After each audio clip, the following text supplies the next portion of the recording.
어제 말씀에서는 우리가 개인적인 차원의 구원에 대해서 우리가 같이 한번 묵상을 나눴습니다. 하나님께서 한 개인을 어떻게 찾아오시고 그리고 그 계획이 창세 전부터 하나님께서 작정하셔서 예정된 미리 계획한 그런 일이었다라는 것을 우리가 살펴보았습니다. 그리고 그것은 그 한 개인이 모이고 모여서 하나님의 자녀들을 하나님께서 부르시고 그리고 하나님의 영광을 찬송하게 하시기 위함이다라는 것을 우리가 같이 나눴습니다. 오늘 본문으로 들어와서는요, 이제 개인적인 차원에서 조금 더 시선을 넓혀서 공동체적인 차원의 구원에 대해서 그리고 하나님의 뜻에 대해서 지금 설명하고 있습니다. 여기 들어와서 지금 하시는 말씀은 구약과 신약을 나누는 예수님의 십자가 사건을 하나님께서 그 사건을 통하여 예전에 하나님의 선택을 받았던 유대인들과 그리고 이방인들, 그 언약 밖에 있었던 이방인들, 유대인들이 상종도 하지 않았던 그 이방인들, 이 모두를 하나님께서 하나로 묶으시고 그리고 그 복음을 듣고 같은 복음을 듣고 같은 구원을 받을 수 있다라는 사실을 오늘 이 본문에서 지금 알려주고 있습니다. 사랑하는 성도님들, 죄의 특징 중에 하나가 바로 이기심입니다. 모든 세상을 자기중심적으로 바라보게 하는 것이 바로 죄의 특징입니다. 나의 권리를 주장하기 위해서 타인의 피해 정도는 신경 쓰지 않는 것이 바로 이기심이지요. 이런 마음은 갈등을 일으키고 분열을 일으킵니다. 예수 믿는 그리스도인들에게 회개는 정말 중요한 일이지요. 회개는요, 잘못했구나 하는 마음이 드는 게 회개가 아니지요. 회개라는 그 단어를 우리가 공부해 보면은요, 방향을 틀다, 방향을 틀어서 걸어가다 라는 뜻이에요. 그러니까 방향을 틀기 전에도 미안한 마음은 생길 수 있거든요. 네. 그래서 그것은 그냥 내가 찔리는 것이고 내가 미안한 것이지, 그리스도인들, 우리가 믿는 성도들의 회개는 방향을 틀어서 하나님께로 나아가는 것이라는 것을 성경이 말씀하고 있습니다. 우리가 예수 믿고 삶이 변하는데요, 그 증거 중에 하나가 바로 회심이에요.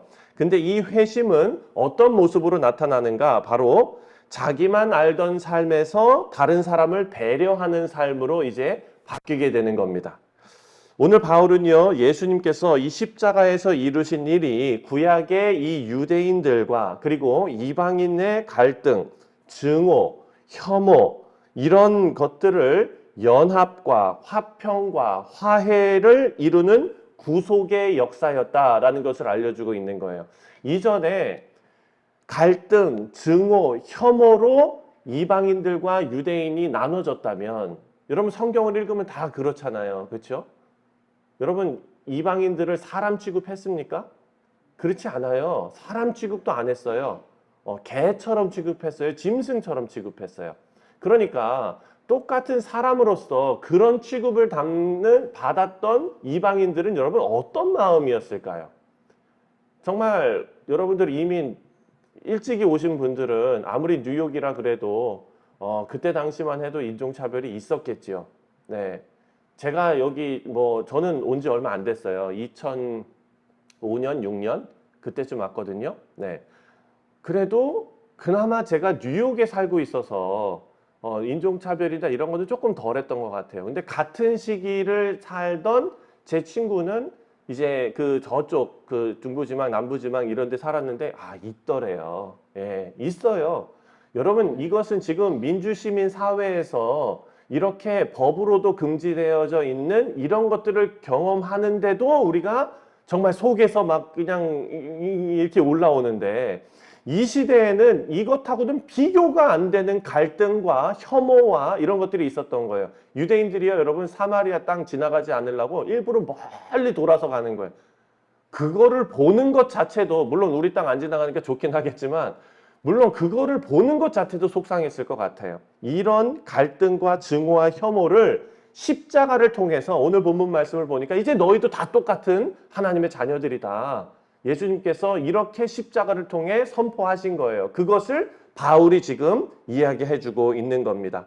14절부터 18절이 이 내용을 말씀하고 있는데요. 우리 한번 읽어보도록 하겠습니다. 시작.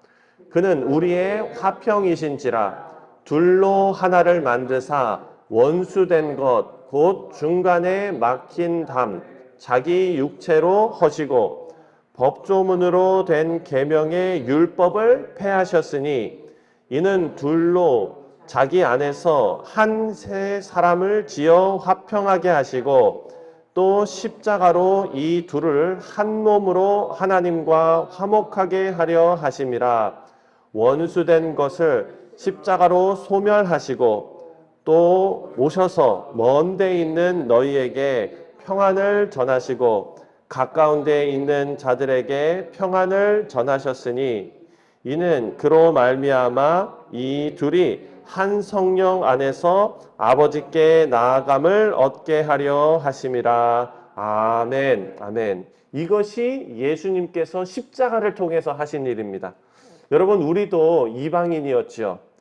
하나님의 약속과 아무런 상관없는 그런 사람들이었어요. 하나님을 알 수도 없는 그런 사람들이었습니다. 그런데 이제는 더 이상 이방인 아닙니다. 우리는 하나님 나라의 시민이고 하나님 나라의 식구입니다. 믿으시죠? 네. 19절이 그거를 증명하고 있어요. 19절 읽겠습니다. 시작. 이러므로 이제부터 너희는 외인도 아니요 나그네도 아니요 오직 성도들과 동일한 시민이요 하나님의 권속이라. 아멘. 아멘. 한때는 원수처럼 갈라져 있던 그런 사이였어요. 네.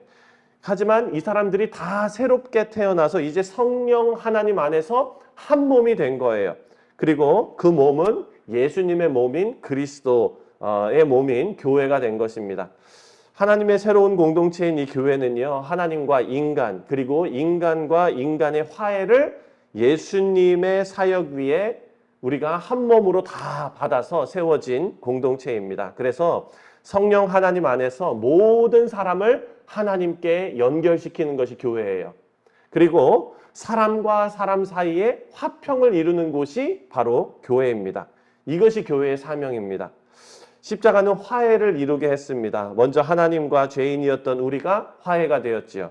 그리고 두 번째, 서로 적대적이었던 그리고 갈등이 심했던 인간관계도 화해를 가져왔습니다. 유대인들에게 이방 사람들은 사람이 아니었지요.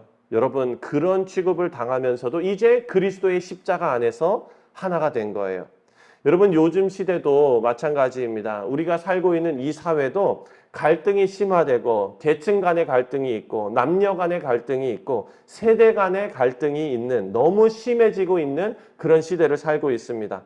사회와 마찬가지로 교회에서도 갈등이 있습니다. 그런데 예수님께서 이 십자가 사건을 통해서 화평과 그리고 화해를 가지고 오셨어요. 그런데 이 화평과 화해를 우리가 잘 생각해야 됩니다. 어떻게 생각해야 되냐면 이 화평과 화해는요, 어떤 기득권을 가지고 힘이 있는 자들이 힘이 없는 자들이 들어왔을 때 그냥 포용해주고 보살펴주고 이렇게 내가 힘이 있으니까 너희를 이렇게 보살펴줄게 해가지고 하나가 되는 게 아니었어요.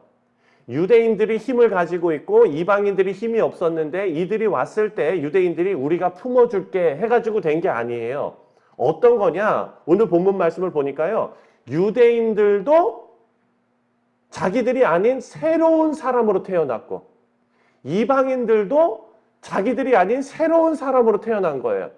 그래서 누가 희생하고 누가 아량을 베풀어서 하나가 된 것이 아니라 둘 다 새로운 피조물로 만들어져서 이제 동질감을 가진 새로운 피조물, 제3의 피조물이 되어서 하나가 된 거예요.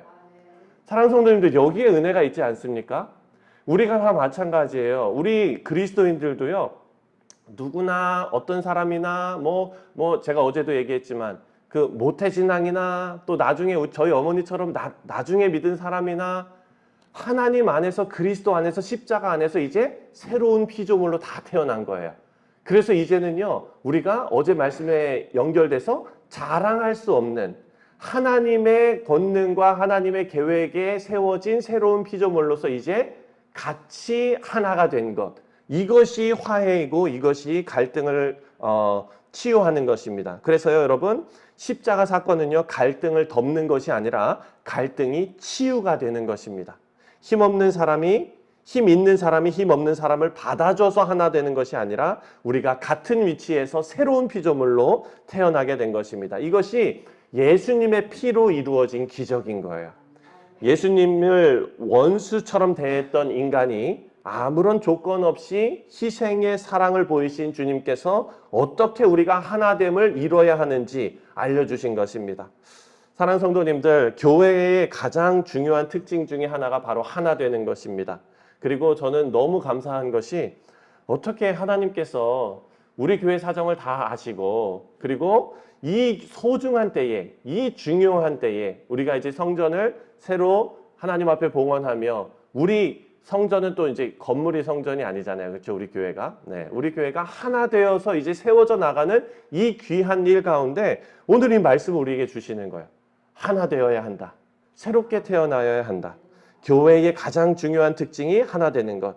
이것은 대화와 타협으로 되는 것이 아니라 어느 지점에서 서로 타협해서 만나는 것이 아니라 대신 죽으신 예수님의 사랑처럼 우리 자아가 죽어야 가능한 일이고 우리가 죽고 그리스도가 드러나야 되는 일이죠. 예수님께서는요, 화평케 하신 사역을 감당하셨습니다. 우리 뉴욕 성실 장로교회도 하나됨의 귀한 사역을 잘 감당하시기를 주님의 이름으로 축원드립니다. 여러분, 마태복음 5장에 보면은요, 화평케 하는 자는 복이 있다 그랬어요. 그 사람들이 누릴 복이 뭐냐? 바로 하나님의 아들이라 일컬음을 받는데요. 사랑하는 성도님들, 여러분들은요, 예수 믿고 나서 저도 마찬가지예요. 우리는 다 하나님의 자녀로 태어났습니다. 그렇다면 거꾸로 이야기하면은 하나님의 자녀로 태어났으면 이제 우리는 뭐 할 수밖에 없는 사람들이에요?